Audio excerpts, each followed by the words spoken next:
Hello, hello. How is everybody doing? It is Renee Bird for another, I love this, another an amazing Who Am I talk with an incredible lady. Her name is Brenda Emmanus, OBE, I must add. Hello, Brenda, everyone that's joined. She is amazing. She's the lady that you see on the TV all the time and you feel like you know her. But I'm so grateful that I've had the opportunity tonight, to have a chat with her. So I'm just waiting just for a few more seconds for other people to join, and I'm going to add you, Brenda. And I was going to find out, how is everyone doing? How are we in the UK in particular? We're in lockdown. I don't know about you guys, but I've kind of fed up with it all now. I want to get out. I want to be able to go to a bar, to a restaurant, to family, friends, get on a plane. I think it's time. So thank you so much for everyone that's joined. I hope you're all of health. I think this is the most important thing that we want to consider this time in this unprecedented season. So I'm going to look for the lovely Brenda. So give me 1 second. Thank you so much, guys, for joining. Okay. So Brenda, I think you're online. If you could try and add to join, I'd be able to find you. You need to pop up. I'm going to see if I can do it this way anyway. Let's have a look. Yeah, she's here. That's wonderful.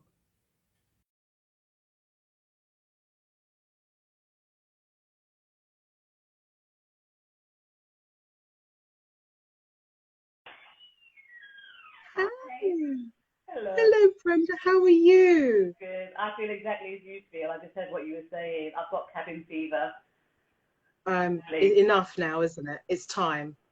This has really been hard. I think it's harder than any of us anticipated. You think, like, the first one, you just do as you're told. Second one, you kind of get used to. By the third one, now we're like petulant children. Yeah. And we just is it enough, isn't it? You just want to get out. Yeah. Alas, I think we're in it for the long haul. I think we've still got at least a month of this.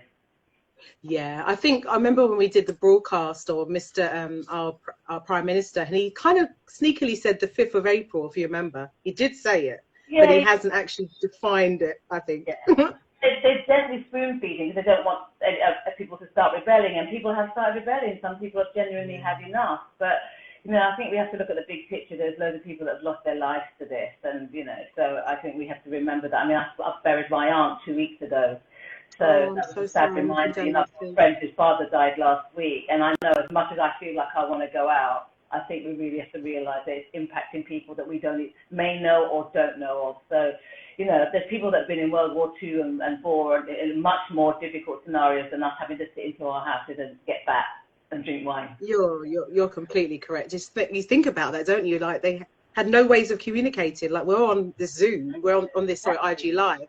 They didn't have that back then. Exactly. How did they do it? And we can communicate, we can watch Netflix, we can do Zoom, we can all do all those things, which are admittedly driving me mad. I feel more now like I want to detach now, and I need to sit still and reflect.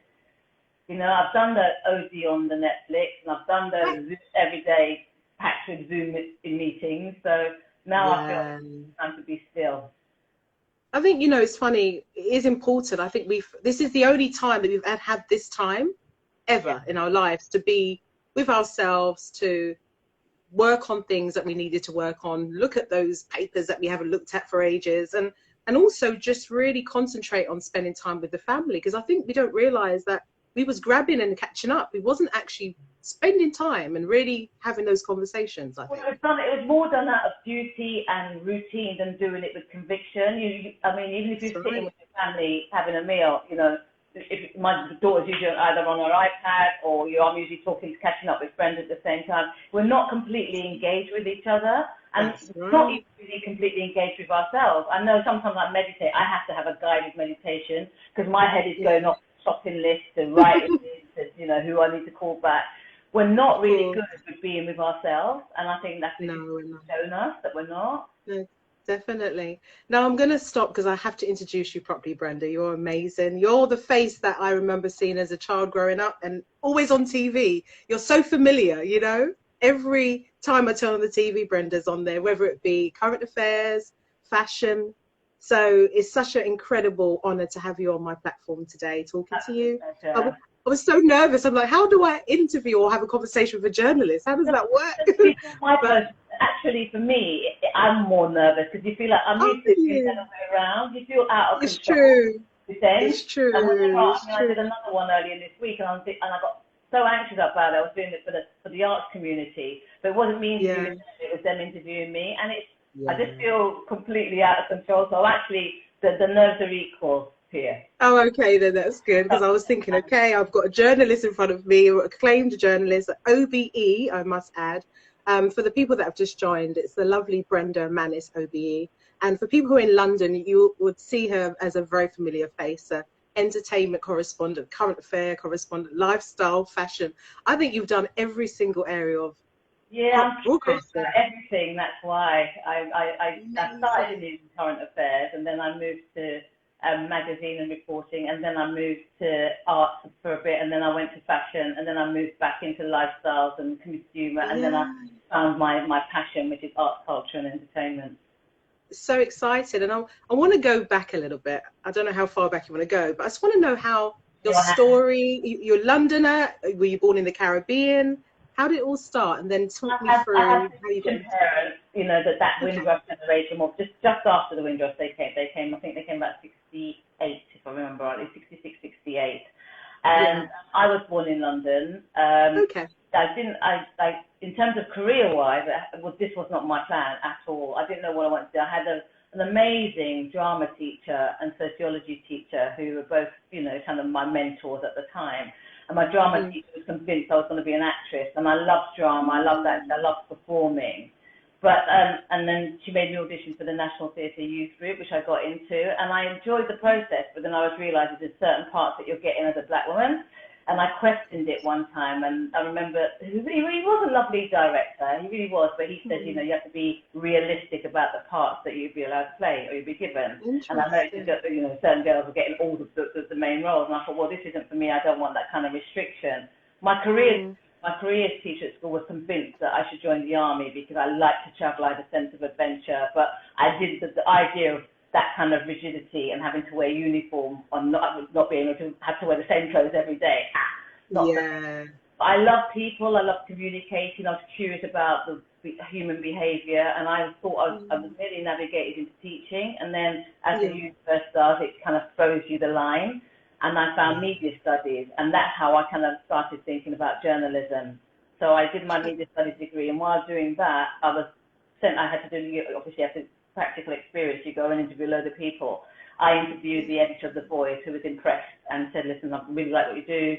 Why don't you come and work for us part-time? So I was literally doing my degree and working for The Voice at the same time. So I was one of, I think, only 2 or 3 of us that had jobs to go to at the end. So that's how my career in journalism started. It started in print at The Voice. That's amazing. And for everyone listening, The Voice is The Voice still going? It's online, isn't it? Yeah. That's correct. So it was one of the major publications for the black community that I remember looking at, and that's where we'd get information about what's happening, am I right? What's going on in Caribbean and things. It was a real platform for any aspiring black journalist, because it was the one place you could go and weren't questioned, and you could be yourself and you could bring your best self to work. You didn't have to navigate all the politics that comes to working in the mainstream. So I think you'd find a majority of black journalists, from Joe Harker at The Guardian to, there's a whole world of people that I grew up with in particular, that all kind of went through The Voice, had experience being at The Voice. It was a real sort of place for us to get our training and build our confidence. It's amazing.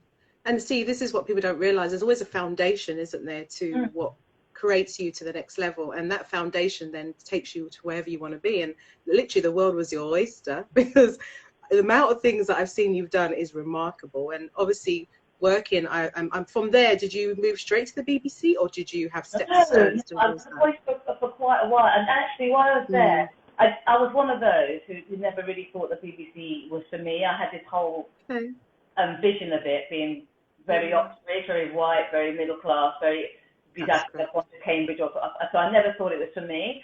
And at the time I was at The Voice, I'd moved on to working on one of the what was then Chic magazine. So I was doing magazine publishing, so I was doing a load of lifestyle stuff then for them and doing their art stuff. And then I saw a job come up for Kilroy, which is like a magazine program, but on television, and it was at the BBC. And I thought, well, I'm not going to tell anybody about it. What I'll do is I'll apply.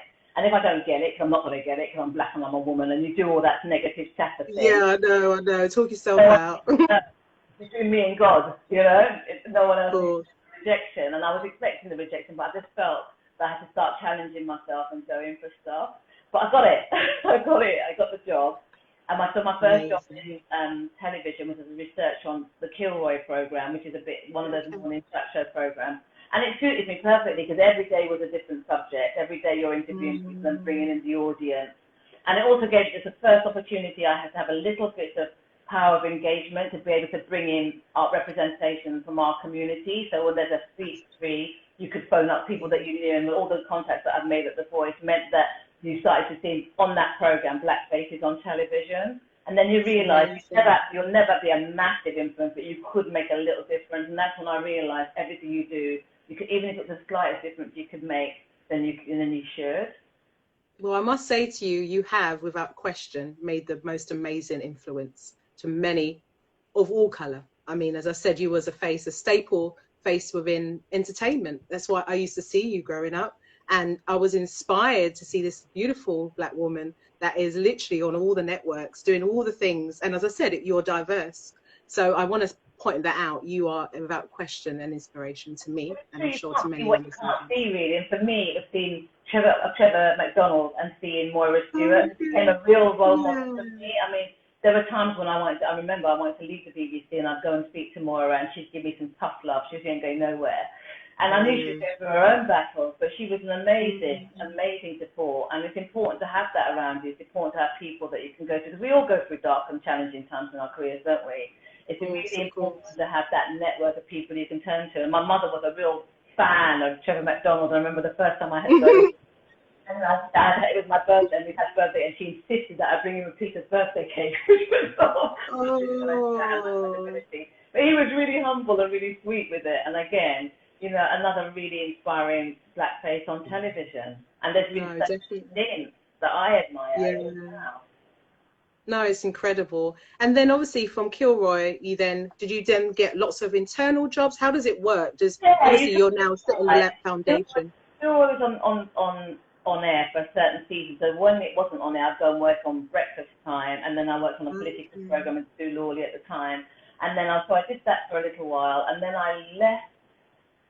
I think I left then, and then I went to work for an independent mentor in films, and I worked for Channel 4. So that's my first sort of real art of entertainment. I was doing the Channel 4 Daily, and I did a program 01 for London, and we did entertainment. What was it called? It's called Entertainment UK, which is the one I presented, which was 11 o'clock at night. It was a sort of timeout on telly, and then 6:30 something. So we did a load of range of arts and entertainment programs, and then that's when I got the bite for it. And from there, when I was working there, I'd heard that the closure was trying to make itself more diverse. That's right, yeah. That was a trek of a journey. So I phoned them up and said, yeah, we are. Come for, and I spoke to one of the producers, come for an interview. So I trekked up to Birmingham with one of my friends, and I got there, and they didn't remember that they'd called me for an interview. So I went up there for no interview. Oh, well, we're not ready. We haven't got you, but we're doing interviews in London. It's about 2 days, and I thought, I don't know if I can put myself through this again, but something in my heart, and I go for it. And I remember going to the London audition, and it was like, I don't know if in my early years, I remember when you see a film that's really a hit, and there's a queue around the block. It's like Harry said, so long, the queue of people auditioning. But when it came my turn, you know, there's something inside you that's thinking, I really want this, and I got it, and I just kind of had to relax, and I got on really well with the producer, and something connected, and to cut a long story short, I got the job, and that was a life changer, because I guess suddenly you go from being just a low-profile jobbing journalist, and suddenly you have to do all these interviews for the Sun and the Mirror, and your life just changes, and you're taking over from someone who's really high profile. It was Selena Scott that was leaving, and I remember the Sun headline saying, "Give me Selena's job," says our Brenda. And I thought, well, I never said, give me her job. Her job. And then they have to start reading all these things about you that you know you never said. And I'm really wary of, well, I knew the power of the press anyway because I was a journalist, but then you become suddenly when it's turned on you. And I've never got used to that.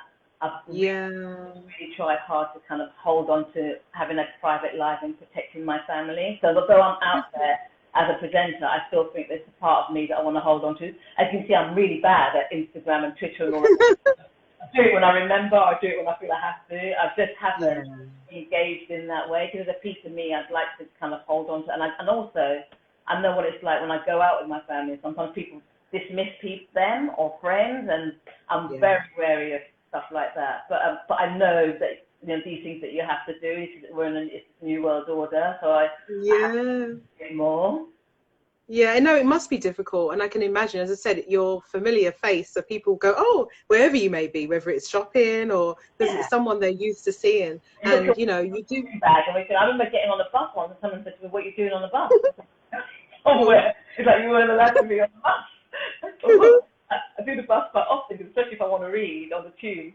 You know, it's the quickest way to travel. I don't like driving. So they think you're somehow not normal. You don't do normal. You absolutely do. You might have a chauffeur, but then there's times you're just walking about and doing what you're doing, and that's the humbling you as well. You know, most days for work I'm on public transport. Yeah, so some jobs, if you need to concentrate on a script, or you need to get there, or they want you to come polish, you get a car there and back. You know, BBC when there's cuts, you know, not everybody's getting a car. You know, the A-list big names will get a car there every single day, but the rest of course. Even during COVID, when we were working, until it got really serious, we're taking public transport. That's the reality. It's never as glamorous as you think. Yeah, people don't realise the work. You know, you spoke about that, having to learn scripts or your research and all the things you've got to do. People always see the final product, whether it be the performance, the show, but the work that goes into putting together. And you've been involved in so many. I mean, 200 million views you've had collectively of all the things that you've been involved in, which is incredible. And all the work that you've put in to make that happen, to see it shot, to see it edited, and then it's shown. You know, people don't see that. They just see. That's actually part of the process I like. I think also, I believe, you know, it's quite easy to, when you're doing some celebs, to think, oh, you know them, and you rock up and you think, I never feel that. It's partly imposter syndrome, because I never feel I want to mess up. And also, I think out of respect, you kind of want to let them know that you've done the work and that you actually care about who you engage with. And you don't want to always turn, especially we have these things quite often called, when you go into junkets, where you get 5, 10, 15 minutes with somebody, and you've got to engage with them, and you've got to get as much as you can out of them in that time. And every journalist is walking in asking the same thing of, what inspired you to make this film? What are you wearing? You can see the monotony come across their face. Quite often, because you are a black journalist, or you're black, and you're not, and there's so few of us, they'll jump up because suddenly they're awake and they've never seen anybody like you, and that can make it amazing. Especially when you're doing a black American or someone from America, and they say a black English person, or especially in my field in the arts, particularly highbrow stuff where they're not used to seeing you. Yeah, of course. But then the pressure's on you there as well, because you don't want to mess up. You don't want to walk into a classical conductor and anything too chic, and there's no spot all about classical music. So it's just need to have done the work, and I'm one of those little 2 or 1, 2, 3 in the morning until I feel I've really got it. And also my mind works in the night, so I'll storyboard how I want a film to go, and I like working with the cameraman, thinking, how can we do this differently, how can we shoot? And there's something really also quite fun about the when you're not under pressure, you've got 5 minutes to get it on there, about the editing process. So it's not just for me about the being on the telly, the whole process of it, the whole collaboration is what I really enjoy. The whole creativity of it is what really gives me a buzz. And actually what I'm missing now, having made this big decision to leave the job I love.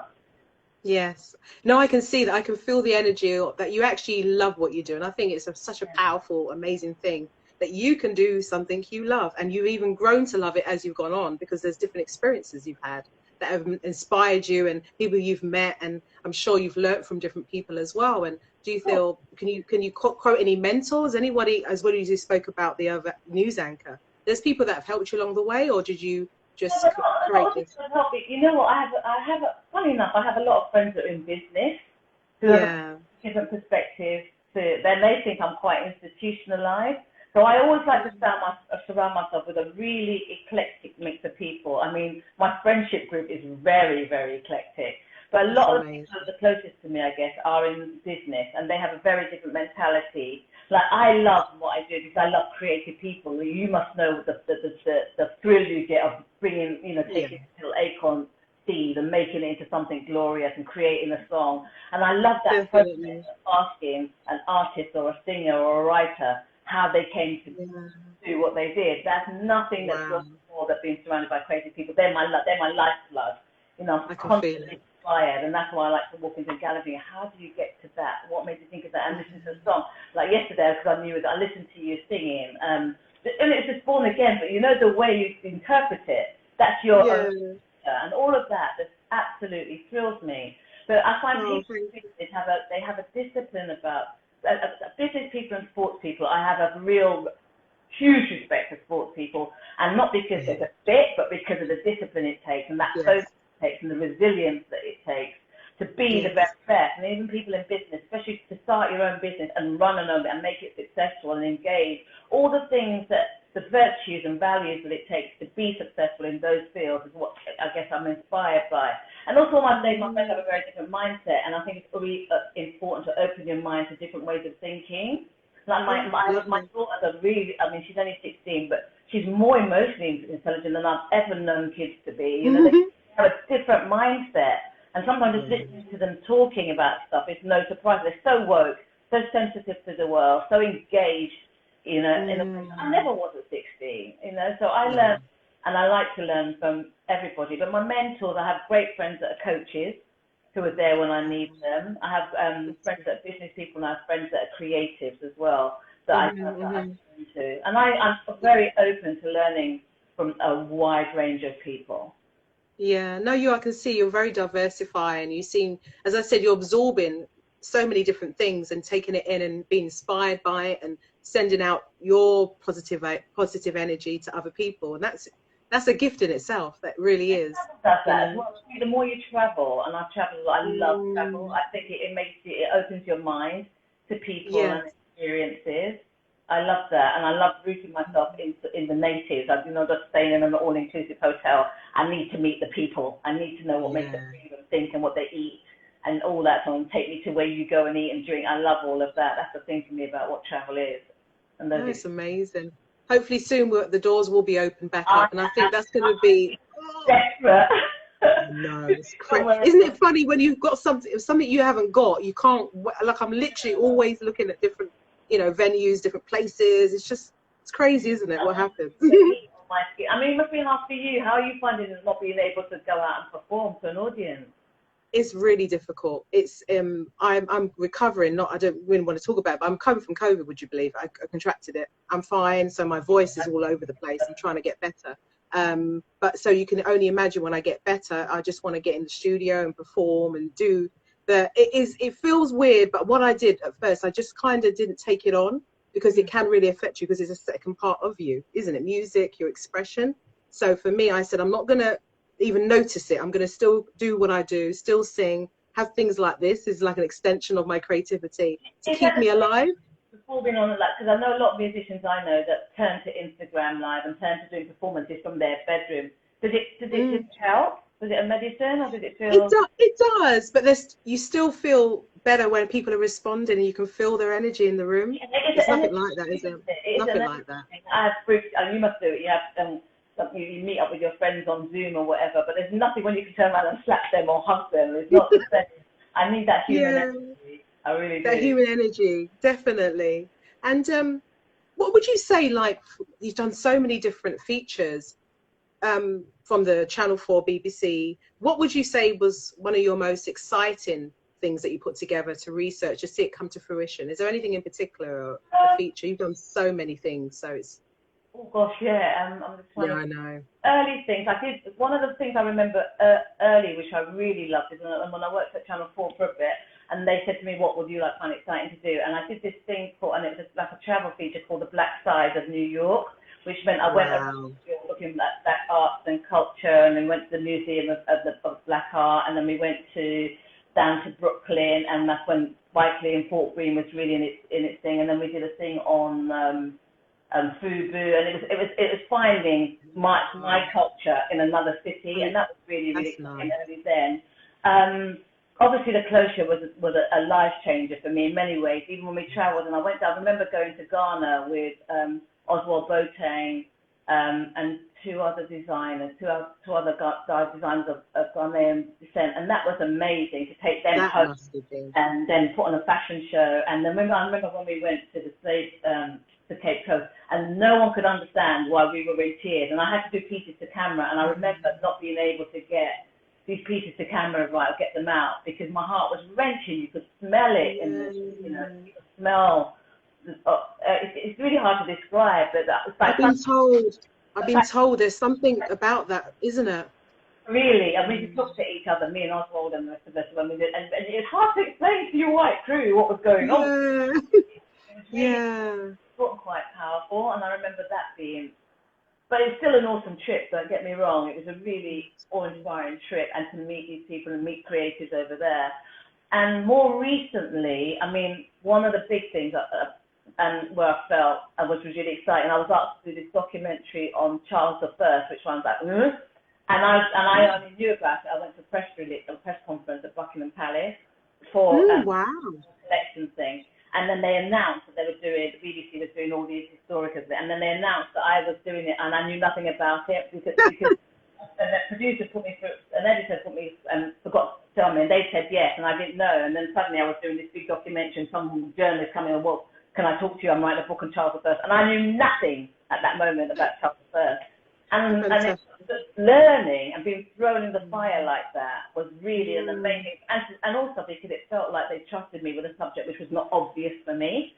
And it's a great story about a really insecure king who was skinny and not incompetent, but really insecure about himself and his life. And then he built this wealth of art, which gave him so much kudos, and married a woman who really knew about theatre and art. And it makes a great film. It's a really good story.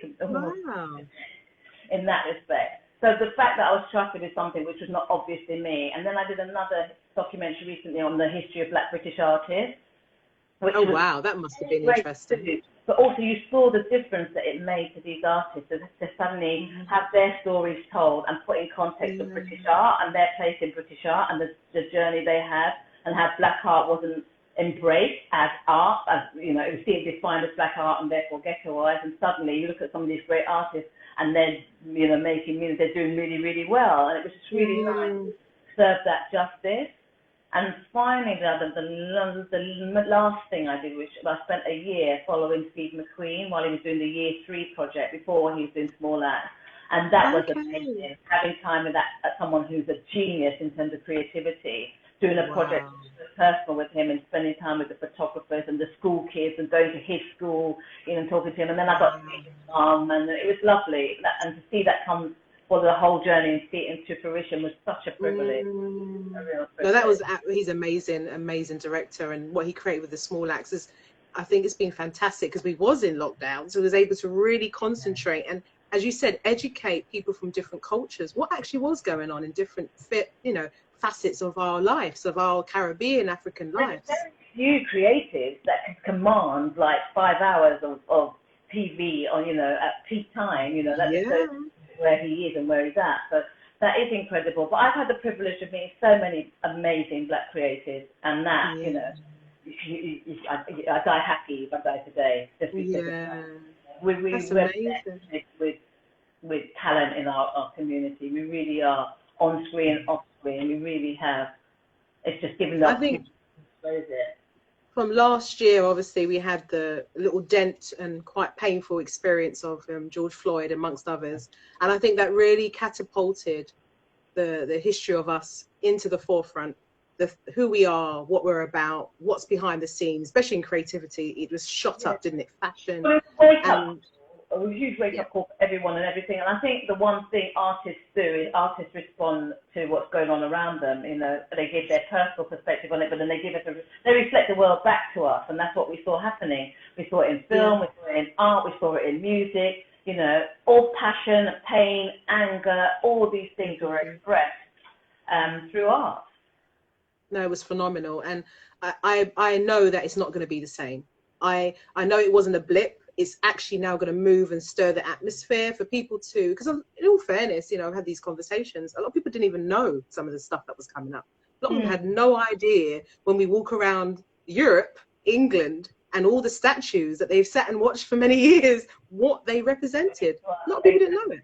Well, they haven't had to, have they? Really? Why would you care? Why, if it's there and it's quite easy, why would you care? And that's the thing. And that's the great thing about it. I mean, I remember when I was at the BBC, it opened up wounds, but it opened up conversation. And I think everything starts with having that conversation and having difficult conversation, even in your own personal relationships. You know, whether your relationship with a sibling or your parent, sometimes you have, or a partner, you have to have those difficult conversations. For me, a relationship, even personal or other, isn't really solid until you've gone through the dark times together and see if you come out the other end, because that's there at the tension time. It's great to go through these things when there's rosy-coloured glasses and you're all loved up. It's when the shit hits the fan and you have to get them. Right. Can we get through this together? And then you know what you've got and who you are. Yeah, definitely. I mean, you've broken ceilings as a woman first, and obviously as a woman of color.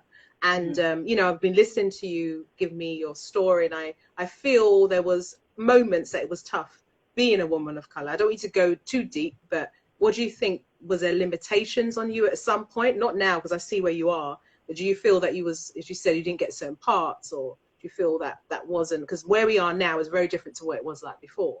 Yeah, well, things have changed, but they haven't changed enough. And I'm not afraid to say that. And the reality is, I think as a black woman, that's put in your psyche anyway. I'm sure you have to show some amongst you and your friends that your mum always says, as a black woman, you've got to work twice as hard. It's a double whammy. And I think what I did as a kid, and I don't know where that insecurity came from, I saw it as it meant, my mother always said it to me, you've got to work twice as hard, you've got to be, 10 times as good and all of that. And I put that pressure on. But somewhere in that, I kind of made it feel like, I wasn't good enough, and I had to keep proving I was good enough. I'd interpreted it, I think, negatively. And in hindsight, I wish I felt like, I say to my daughter, you have your rightful place. You just got to find your rightful place. You are part of. There ain't no, you have to work twice as hard. Why should she have to work twice as hard than anybody else? She's as good. You're as good, if it's better. So I think language is really, really important. And the fact, more importantly, it starts with the language we tell ourselves. And I wasn't feeding myself healthy language at that time, so that didn't help. But it was, of course, there were times that were difficult. I remember going for my first Saturday job. She goes, "Oh, you're wonderful, love, darling. You're lovely, but I've already got a black girl working here." And really?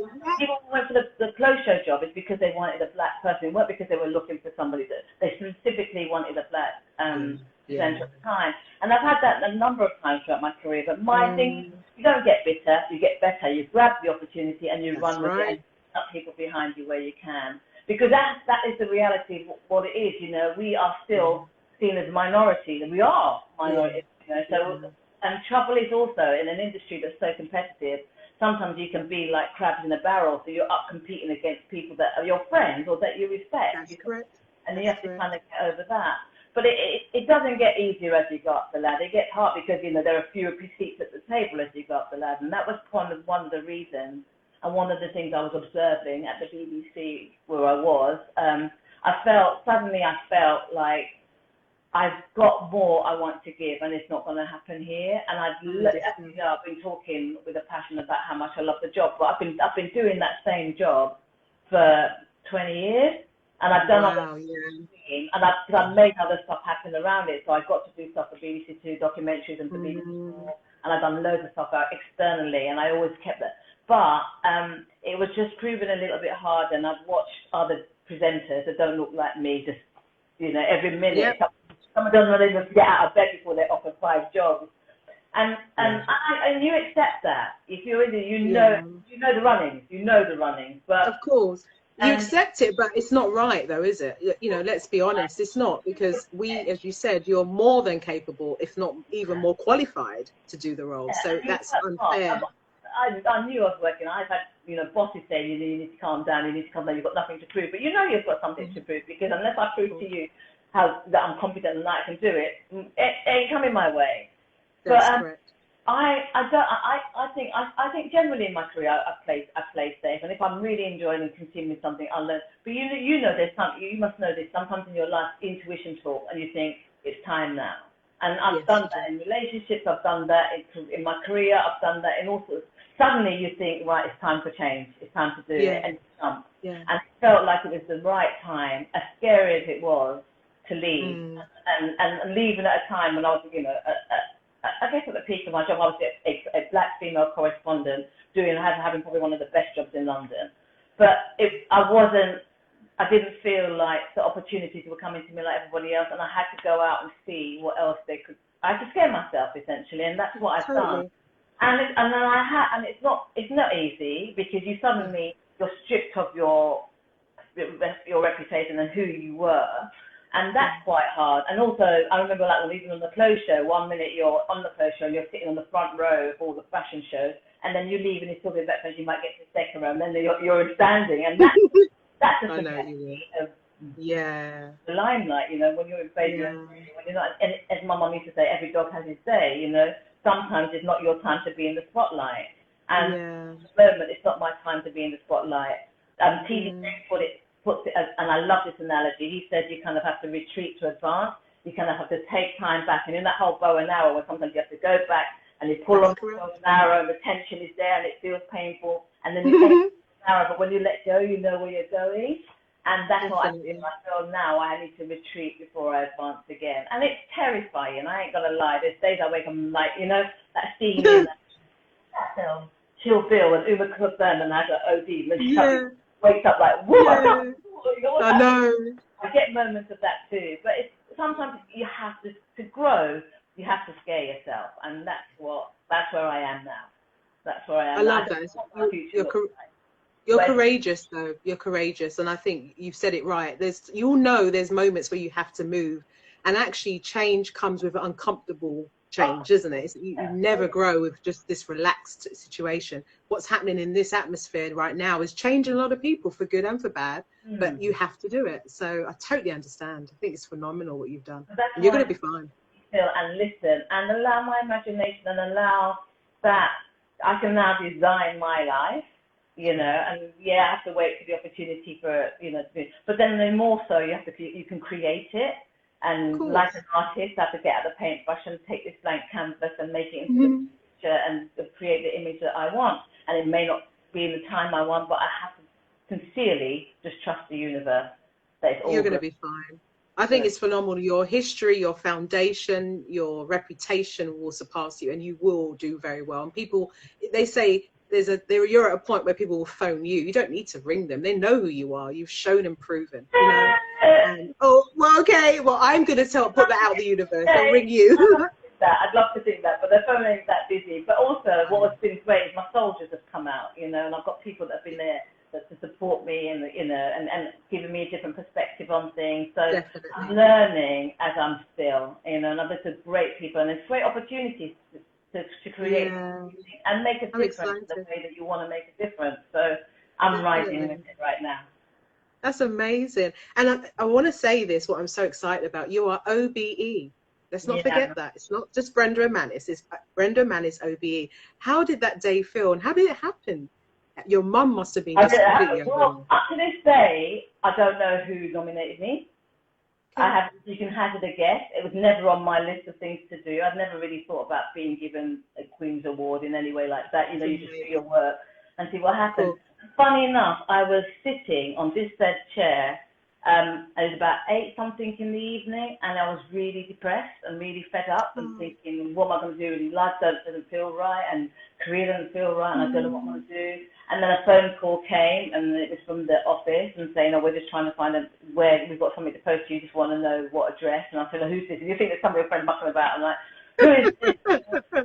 Who's ringing you and making being silly? Like, the office, and we would like to be awarded. And I heard MBE. She went, no dear. I remember I said, no dear, I think you underestimate how people think about you. It's an OBE. And then you kind of struck dumb and said, well, we need to know if you accept. You haven't had time to take it in, firstly. And then I said, what's it for? I said, what have I done? What have I done? And she said, the broadcasting and diversity, and amazing. And you struck dumb with you have to decide, and I thought, and I remember thinking, do I want it? This whole thing about the colony, and I heard my dad this thing in my head going, you dare, and I remembered what this was about, and it was for them, and I remember my mum still alive and what makes it. So I said, yeah, well, but you can't tell anybody. So I put the phone down and I'm sitting there like this. You can't tell anybody. So it was really weird for a while. Yeah. But that said, on the day, it was the best feeling ever because I took my family, and I've never seen my mother more joyous and proud. And that's what it was about for them. She couldn't. I couldn't tell her because I know the whole of St. Lucia. And everybody's gonna know. Organize a dress and got the drive and all of that, and but it was the best. When I could tell her, I'll never forget that look on her face and how proud she was. And I guess that's what it's worth. When you know the sacrifice they made for you, to be able to take back in a way that relates to them, then it's cool. It's cool. So I accept. Phenomenal. No, it's an absolutely incredible achievement, and I know what you mean. There is this undertone about the British Empire, but you take that award, huh? Take it. You deserved it. Take that award. And I must say, they treated her so well, so well. It's like she was the queen, you know. She had a little hat on and stuff. I can imagine. And she was escorted in, and they were all on the front row and all of that. And it was Princess Anne, who was amazing, actually, really engaged. News knows a lot about you when you get there. So it wasn't, I kind of pretend it wasn't a special day. I was speaking to my sister about it last week. One of the highlights in our family experience. Yeah. That was one of them. Cool. No, incredible. And congratulations. It was some time ago, but still, as I said, it's testament to your journey, to your success, all the things that you've done. And even when you second guess yourself, just know that you're loved. And loads of people have been speaking on the platform, the audience. What you've achieved is phenomenal. And I know that you've had the opportunity to interview some of the greatest people on earth in entertainment. Yeah. I was looking at your bio, and it's like Oprah Winfrey, Will Smith.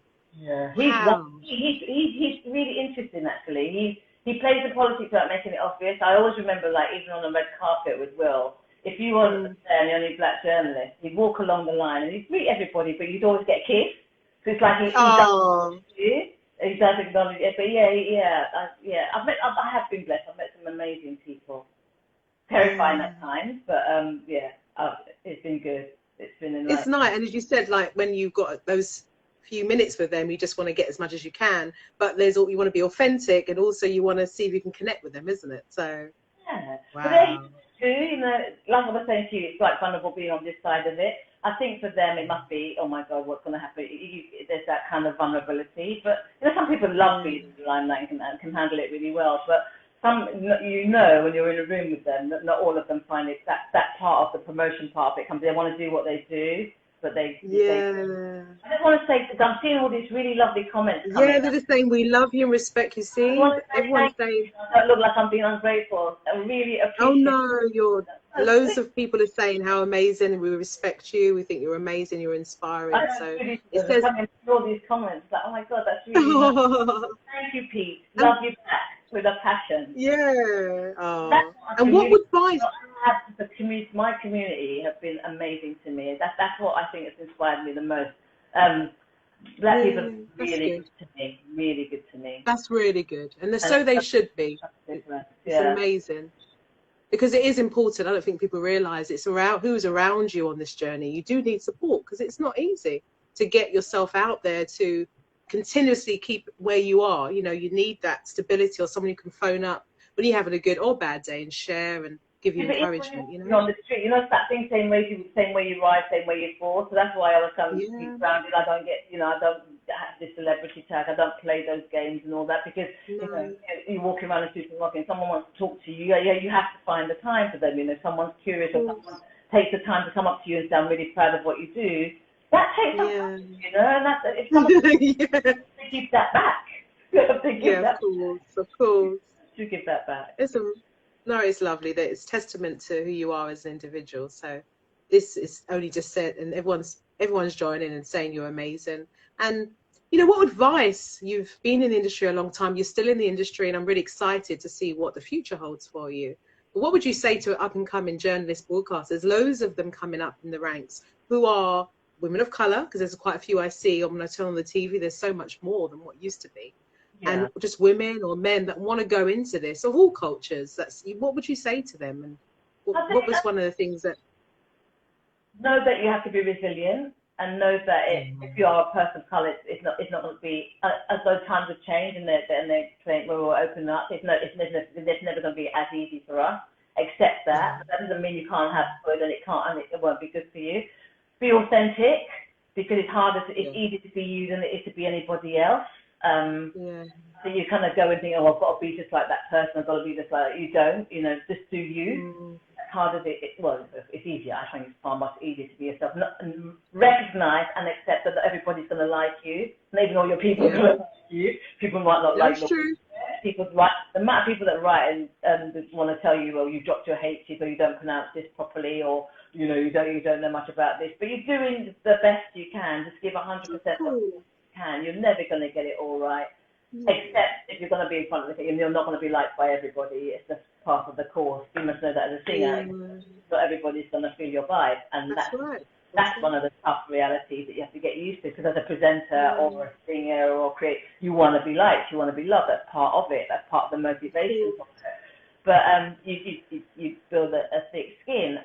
But do everything from passion. That's what it feels for. Not for the money. Do it for the passion, and then hopefully the money will follow. Or it doesn't, and if it doesn't, at least you had a good time, or you had a good ride. that's what really matters the most. The experiences that you garner on the way, and find a network. Obviously, find people in the area that you want, because it's so broad now, and there's so many platforms that you don't have to be on BBC One, or BBC Two, or Channel 4, whatever. There's so many other opportunities. And what's good about the younger generation? They create their own platforms, they create their own thing, and we've got so much to learn about the way they were. They ain't waiting for anybody. I remember that Jamal Edwards. I so admire that man of what he's done, because he said, he's done a couple of times. I did my own thing, and then they come for you. When you've done your own thing and you're successful, they come for you. So very true, very true. I've learned so much from the younger generation and the way they do stuff, and how resilient they are and how focused they are. They have this kind of entrepreneurial mindset, which my generation, we were polite. We were waiting. I remember the producer saying that, you're just polite. You sit there waiting for the opportunity to come. No, but now you have to create it, and it won't always come. You can forever wait for that bus to come, but it ain't coming. So you have to kind of go run after it. No, that's amazing. All the things that you said, you're completely I love it. The resilience. Not everyone's going to like us, and that's what makes you special, because you're unique. But there's going to be a lot of people that will, and that's hard, isn't it, in our creative world, to be able to take that criticism and be able to keep moving when you're taking that, and keep smiling when you're about to do something. I take it when it's constructive. I mean, I can't bear Twitter trolls and people that just go online and have crap to say because they ain't got nothing to say. But in some of that, there is some constructive criticism. If someone says to me, even my mum, that was really good feed, but you just talk way too fast. I know I talk way too fast, but sometimes nerves or whatever, I don't slow myself down. Do you know what I mean? Sometimes you go, oh, didn't like that dress. Well, Mum, you didn't like that dress, but I liked that dress that day. Or whatever. You'll know when it feels right, and you'll know someone's doing something from a pure place, from a genuine place. No, definitely. And who's your hero? Do you have a hero? Anyone, or who would you say your hero is?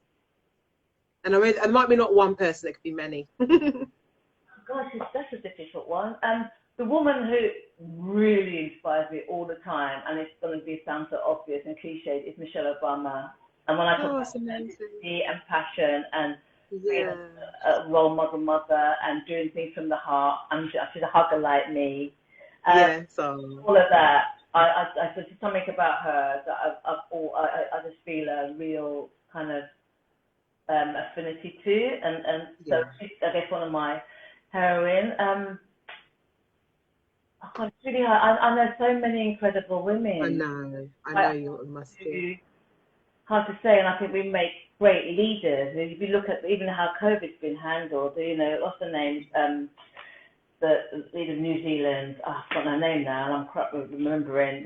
We've got some Jacinta, but there's a roll call of incredible black women that I just find really inspiring. It's like Issa Rae, an amazing, genuine talent. Michaela Cole has done some phenomenal work over here. Angela Ma, who's a friend who I've seen work. She's fantastic. create, Vanessa at Vogue and Edward at Vogue. When you see these people, what they've done with that publication, it's just always every time, And there's people at the BBC I admire that I've seen work and transform. So I could go on forever about the people. I can imagine, yeah. I didn't think it would be one hero, but many people along the way, huh?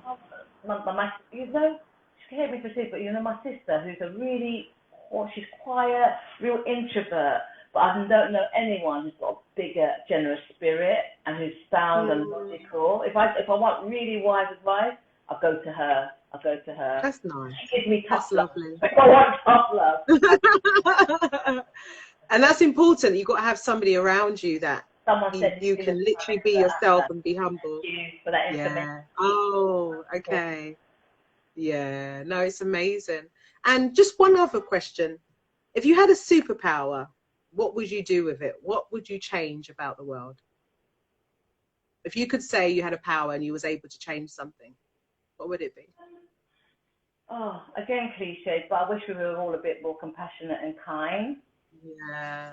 Yeah, so, that would be good. That'd be easier, make the world an easier place to deal with, If I could make myself invisible. That's a good one. It's true. I love that. Yeah, I just think it's so. It's nice to be important, but it's important to be nice.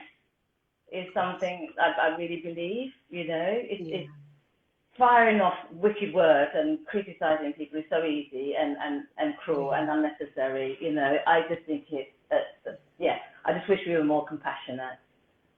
I love that. No, you're completely correct. Well, as good as we can be, we all have a dark side, and I'm not going to pretend that I don't kick off sometimes, and that none of us are perfect, but we have to be mindful of that. You just have to be mindful of that, and I am trying to be more aware of the things I say and do and how they impact other people. Because sometimes you can do things and not realise till after, how you're impacting people, even not to have 5 minutes to somebody or dismiss somebody because you're too busy on a Zoom or whatever, or a phone call. Yeah. It's just, I think just have time for people to be more compassionate. I like that. And as I said, sometimes you have to look within. It's not easy to do that, is it? To sometimes realise what you're giving out and how other people perceive it. And that takes time, and that's awareness, isn't it? And just understanding. I learned that the hard way. I remember once I was out at a club with a group of friends, and there was a girl that I think she had she was a writer, and I didn't know her personally, but I remember like a week later, she'd written something that I blanked her in the club, and I thought, so I wrote to her, and I called her, and I said, oh, why did you say this? She goes, well, you looked at me, you didn't say anything. I said, I'm really sorry, but I don't know you. And sometimes with my friends, I want to. And it's been moments like that. And I remember another male journalist who really kind of had a go and wrote something really, it was really sexist and it was really negative. And I didn't have to do much. His male friends went for him. But he referred to me, and he used the term bitch. And I thought, what, my family, that's a bit, he thought it was down language to use. And I found it really offensive, and male friends found it really offensive. And I told him, and his editor, I went to his editor because it was unnecessary, and I didn't know you, I didn't blank you, I just wasn't interested in you. So you use the power of your pen in the wrong way, and I think it was around the same time as that the Sun had done that thing about the Sun give me Selena's job, and then he put that begging. Oh, really? Goodness me. Things like that. But again, I've got the chance of talking to him, and I made him realise how offensive I found it. Because you don't refer to women, you just don't, and especially when you don't. Of course. And then he kind of took it back and humbled, and we're cool still. That's amazing. And then I know you said you're now going to paint your own picture. You're going to create your own vision, your destiny. But, what does the future hold? What would you really like to do? You're working on some projects that you can share, or what's happening in your world at the moment? I think I'm doing. I'm working. My whole thing is about championing diversity in the arts and creating a more equal space across the arts and creative industry. So I've got to find a way that I can still do that. And I am. I'm talking to organisations and doing that.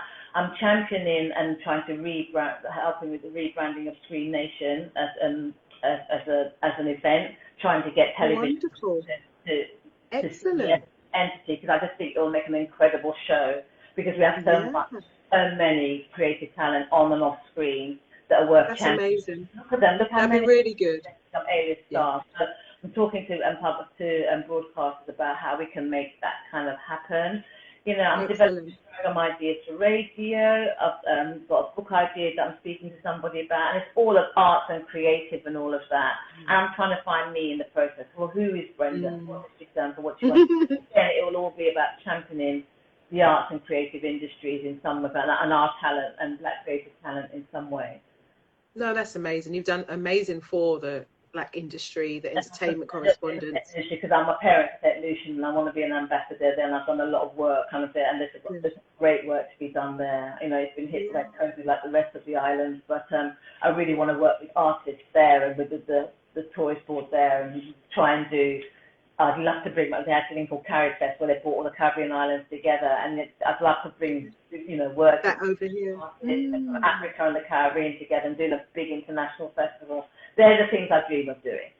Well, no, you spoke it out, as you know how it works. You put it out there, it will happen. There's no doubt in my mind. You've got all the experience, and you know, it's just.